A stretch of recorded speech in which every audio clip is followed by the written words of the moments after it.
Gonna do something I haven't done in a very long time, be on video. But today I am going to, we're gonna work on the DTF printer. I have recently just got one, about September, October time frame, and boy, what an adventure that has been. I did a lot of research when I started doing this. I didn't want to, I had my heart set on one particular machine, but it was just a little too out of my price range for my comfort zone right now, until I can get the hang of this and get it going. So I ended up going with a Procolored P13, and it prints up to 13.5 inches. So, which is really cool. It's got a continuous roll on it, which you can do for like gang sheets, builds, whatnot. The only problem that I run into is I don't have a shaker cure oven. We have an oven in our garage that is strictly for like powder coating and some other stuff. And it's just an older household conventional oven. Obviously we don't use it for anything else but the powder coat. So that's what I actually cure my DTF prints in. But anyways, instead of rambling on, when I got these printers, I didn't really, like, I had seen everybody talking about, like, oh, yeah, they're, every day you got to turn these printers on, blah, blah, blah, blah, blah. And I'm like, oh, it's not that bad. Can it be? Oh, it's bad. These printers literally had to be turned on every day and be printing every day. If not, you run into clogs. You're constantly cleaning your print head, and the more you clean your print head, the more that actually puts wear and tear on it. So you're constantly, you need to replace your print head. And that's stuff that I really disregarded, and I did not think too far into it. So if anybody is thinking about getting into DTF printing, and I'm sure DTF UV is the same thing, it is not for the faint of heart. It is a very complex procedure that you have to do to maintain this stuff. So I'm kind of kicking myself in the butt for that. But it's a learning curve, and you guys know me. We have a ton of toys, and I will figure it out. That's just how I do. We will figure it out. So, but anyways, so that's what I was going to do. I'm going to turn the camera around. We're going to start the software up. I'm going to go over to the printer, and talk about a few other things about it too. And then, we'll just kind of like, because I always show the finished product of the stuff that we do, but I never actually get on here and like show you the stuff. Now, I know a lot of you guys that have either followed us from previous times, you know about our laser, you know about the plasma cutter. A lot of that stuff I can't really do videos with because those machines are extremely loud. So it's just really hard for me to sit there and film. And then half the time too, I got goggles on, I got a face mask on. I mean, the compressor's running. So there's just little things.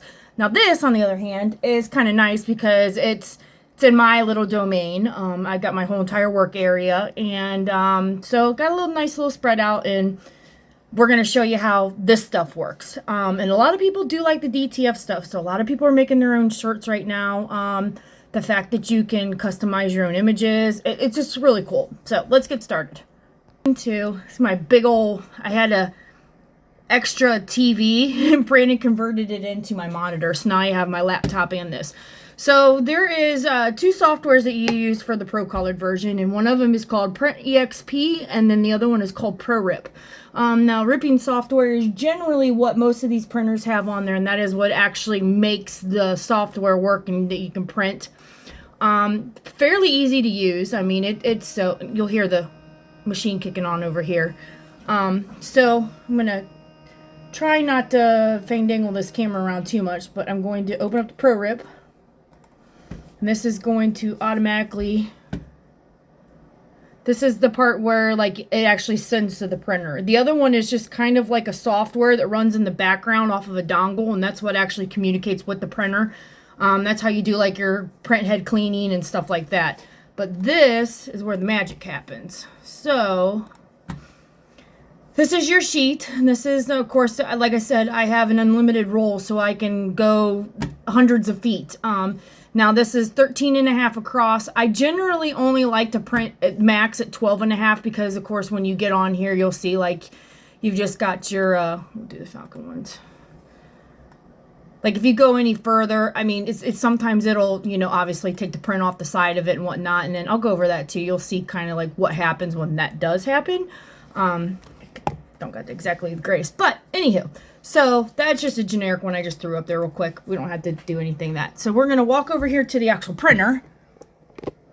So, and then when I said these things were finicky, so this is pretty much a temperature, humidity thing. My dehumidifier has to run 24/7 typically, especially in the springtime. Not so much in the winter, because of course everybody knows the winter's dry, but in Ohio, the last 2 days we've had 50 and 60 degree weather, so it's really put a dampering, no pun intended, on my basement. So anyways, so you have to have this. I monitor this once it hits like usually 45, look right there, dehumidifier kicks on, but it's just been running constantly anyways. So that's another thing. If you're looking to get into DTF printing, this is very crucial. Very, very crucial. I can't tell you how many times I did prints, and my friend Tabitha, she's been helping me out a lot to get this up and going. And we, for the life of us, there were so many things that we were doing. It's like, why is this not working? Why is it doing this? Why is it doing that? And it came down to humidity, the powder I was using, and the time that I was cooking the DTF prints for. So, like I said, not for the faint of heart. I'm not trying to discourage anybody, but please do your research, because it'll make you pull your hair out. It really will. So, I'm going to set this aside. So this is the printer. This is the P13 Procolored. This is one of the newer models. It's not the newest. They have another one. It's called a K13 Lite, and I almost got that one. But this one has actually more features to it, and the print head was just a little bit better on it. Just some other things that I really liked about it. That's why I went with it. So the lid lifts up inside. You'll see it's just like your normal printer. This is my DTF film right here. This is obviously what gets printed on. And if you go back behind here, that is the DTF roll. There's all your inks and whatnot. And these, I'll get to these here in a minute. These are finicky as well. You've got a, down here, it's called a waste tank. And this is stuff that it cycles through once it cleans and whatnot. Another reason why I picked this one, because it has an automatic cycle on it. So if I am not printing for like a day or two, which is a big no-no, but if I don't get to, this actually automatically turns itself on and does like a purge for the paint, and it actually like kind of stirs it around and makes it move so it doesn't get hardened up or gummy inside the lines. That's another reason why I chose this one, because a lot of the other printers do not have that automatic device on it, which is really cool. So we're going to get into this. I have to make a print because, like I said, it hasn't ran in a few days, and I think it's going to give me a fit. So I'm going to pull my paper back here. This is just so you don't waste a lot of it. A lot of people print to like right down here, and like when the image comes out, you end up having like, oh, it's crazy, like 8 to 10 inches of just wasted space right here, and this is precious. You don't want to do that. Okay, so over here is, that's where my ink heads are. Open this little clever door here. It's got another nozzle here. So unscrew these guys. And like, it's just really like, sorry guys, not trying to jiggle around with the camera, but just like your normal inkjet printer, sorta. These are all your inks. I mean, there's nothing else to say to it. It's just ink. All these tubes go up into here. This is a storage tube for the white. I'm sorry this is so bouncy, guys. This is just really hard to do with the gimbal. And goes into your motherboard. It goes up into here. And then when I go to actually, I'll hit the print head here in a second. You'll get to see the underneath side of it. So it's going to warm up itself for a minute. I'm going to move it over. And here's where all the other magic happens. So this is your ink clean out, where your ink, like your head, gets cleaned out all the time. You got to make sure that all this stuff is cleaned up. See all the residual that's down here? This is the stuff that actually, when the head goes across, it like squeegees it off. So that way you don't get like shadowing with your colors as it's going across on that. There's a lot of times too that this will do ink contamination if you don't clean that off. So what ink contamination means is, like say you've got your, you know, your yellow over here, you're doing a print line, it'll come out in like blue or green, or it'll be just not yellow. And that's because generally this stuff right here is all dirty, and your print head itself is dirty. Okay, now that I got my stuff situated here, Got a lint-free towel. They're really not towels, they're like just silky material. It's actually kind of cool. I need to get more of these. But you want to go in and make sure your squeegee is. See all that? It is actually gunked up, and that is what you do not want on anything. And even though this is just like the purge squeegee, this is like the afterthought of it. You don't want that anywhere around there. You don't want it on your print head. You don't want it on this cleaning port. None of that. So clean this off. And then I'm going to come over here. And there's a little mirror down there, which is dirty as heck. But this is actually how you get to see your print head. So I'm going to bring this all the way over again. So it goes over that mirror. And I don't know if you're going to be able to see it, but underneath there, see that square silver up there and all that paint around it? That's actually your print head. And that paint streak right there is what you don't want. That's actually where the squeegee swipes it away at and gets it clean. So what I'm going to do is I'm going to pause this for a minute. I am going to go get one of those little lint-free towels that I was just using, put a little bit of alcohol on it, and I'm going to clean that stuff away. And then once we do that, we'll go on from there. Even though my arm and hand is going to be in the way, I decided to do it like this. That way you guys could actually see what I'm going to be doing. Yes, it's beeping at me right now. Okay, sorry guys, I had to stop. Brandon came in. So anyways, I've already got it cleaned up underneath here. It is beeping at me. It doesn't like me when I'm doing this. So now, see that? Yeah, that's your printer head. That's not good. Common, not good. And then, okay, so guys, back around here. See my awesome hand. So now that we got it cleaned up, you can see the paint streaks are gone. So now we're actually going to go back over here. Get this out of the way. I had to run upstairs, so I'm like out of breath. Okay, and then we're going to cancel this. Sometimes you have to go over here and put the dismiss on here. So, ooh, I am not left-handed at all. Alright, I'm going to get out of that. Then we'll come over here and it'll let me move it back over.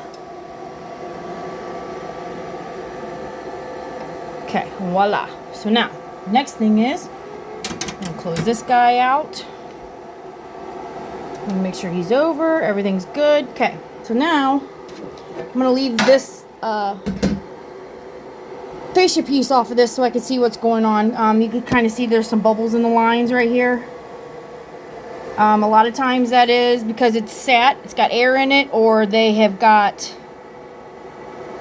hardened up inside there.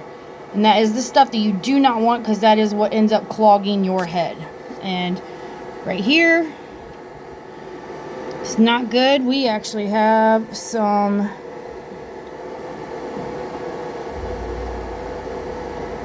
hardened stuff, and that's not good.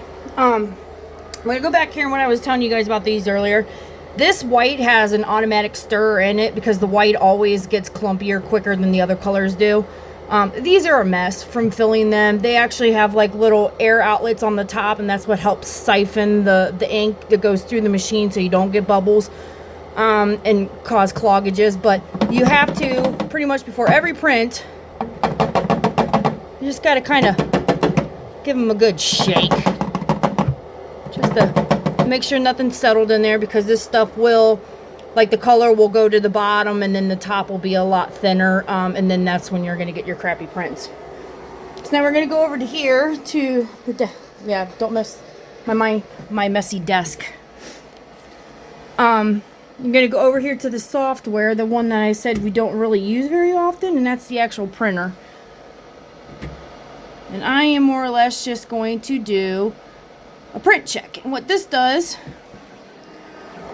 is going to do just like your normal inkjet printers. It's going to do like the little lines on there to see which ones are missing, or... Oh yeah, see all that? That's not good. So my white's clogged, my black is not looking good, my yellow looks halfway decent, but my white, like I said when I was over here pushing that around, we've got some issues with that. So we need to do a head cleaning to get that flushed out. So I'm going to go back over here. And what's cool about this is you can do 3 different levels of cleaning on this. So you can do, because it has 2 heads on it, so you can do a clean, weak, normal, strong. I always start out with a normal, because again, like I said, when you clean your printer head, it takes away the longevity of the life. So the more you have to do that, the sooner you'll be replacing. So it's just going to do its thing here for a minute.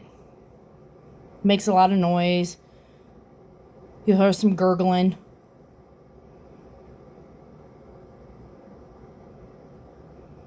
You might even get a chance to see some of the ink flowing through those tubes moving around.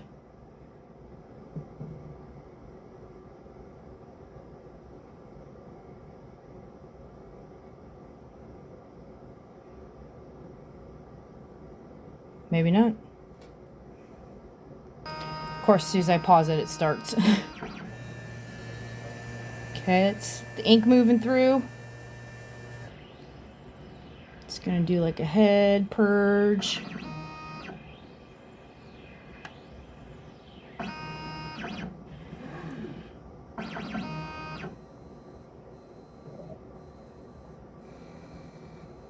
Okay.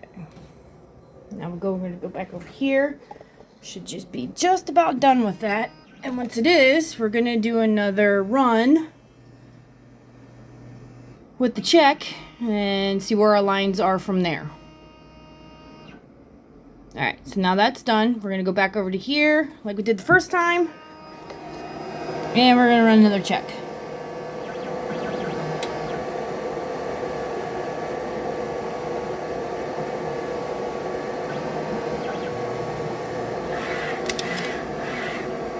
There we go. Much better. Okay, so now we pretty much got all of our lines, and we have a few missing in the white. Not a huge deal because, like I said, the white has 2 heads to it, so you're constantly, so one of them is the white that goes with the image. The secondary is the white that goes over the image, is what DTF is, so that way you can do like the printing on like black garments, you know, dark colors. The whole point of, you know, DTF printing, that's why everybody wants it, is because you can pretty much use it on anything. So I'm going to take this guy out now. Just far enough out. Then I can take my little cutter. So there's a little cutter here. Everybody has the worst times with these things, other than a hand being in the way. Just cut that off. Always set that aside so I can look at it for my other prints.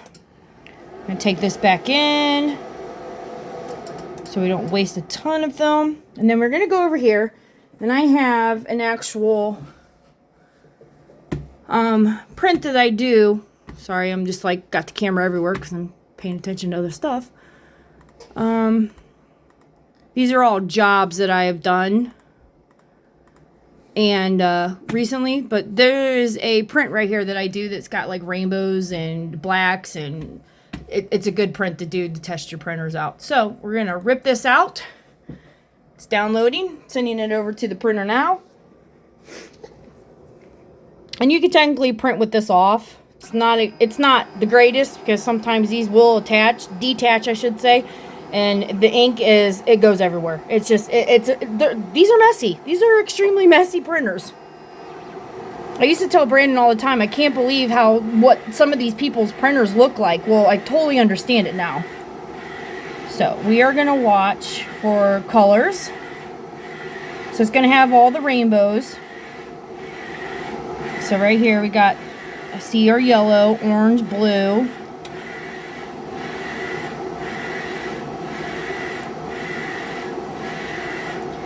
And now it should start laying down the white overlay. And there comes the white.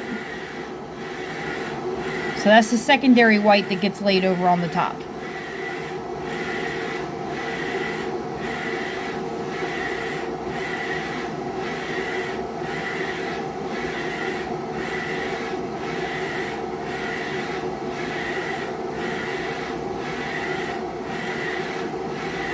This is another good way to kind of get your your printer head flowing and get your ink running through the lines and whatnot. Because anything, of course, that has, you know, the rainbow, it's using all the colors in it, you know, one time. So this is perfect to get stuff running. A lot of people just do like the standard prints, like where, you know, the testing like we did, but you can't do that because there's not enough ink that's flowing through there to make any kind of difference. So you actually have to physically do like solids and do like actual prints. At least it works the best for me.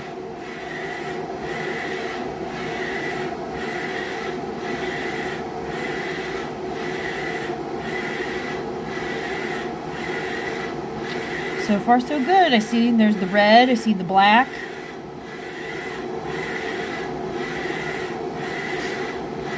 I have not turned this printer on in 4 days, and I know I really shouldn't say that because that is a huge no-no. But yeah, so it's been 4 days since I've printed anything, and honestly, I don't even need to print anything right now. My orders were fulfilled. But again, like, these technically should be powered on and at least used for one print daily. But I mean, if you don't have the work, I mean, I understand it, you don't want to waste stuff, but on the same time, these are expensive machines just to be sitting around and not doing anything with them. So now you see it's kind of like glossy, it's wet, which it is. That's obviously what you want. Take it out past here. So give me a second, because I gotta hold this while I take that across. So we are going to, oh yeah, look at those colors. That is a good test print. There are no print lines in it. Nope, the black came out good, the ombre. That like white little swoop over there on the right hand side over here. That's supposed to be there. That's testing the bleeding of the white. Yeah, that's a good one. Okay, so theoretically, we are good to go. We can print. Now this, of course, I'm not putting any DTF powder on the back of it or anything like that. I don't need to, because I don't need to bake my prints with that. That's not making anything. But we will go back to this. So yeah. And then more or less, you just kind of tidy it up and put your stuff back on. This is really hard to do one-handed. Crap. And then make sure you tighten your screws up on the sides. Okay. And then shut your door. Now, you don't have to print with the lid closed. Obviously, it takes away some of the light. And it also kind of sound detonates a few things, so it's not too loud. But all in all, this printer is not exactly annoyingly loud. So that's another thing I like too, because there are some that hum and yeah, they're just annoying. And when these are printing constantly, because I mean, I have printed up to 20 images just for one order, and it just hums and hums and hums, and it can get annoying after a while, but it's no worse than the dehumidifier running in the background right now. So that's kind of nice. But all in all, so this is, again, the printer, guys. I know you don't really get to see too much of it, and maybe next time I will make a video from going from computer to print to DTF powder to the oven, and that way you guys can see the actual whole process of it. But got my own like little station over here, and it's a mess, but yeah, you got my DTF, that's the powder over there, the press. I'm actually getting another press because that one is just not sufficient enough anymore. So yeah, other than that, and then that's what we've been doing. So thanks for watching, guys.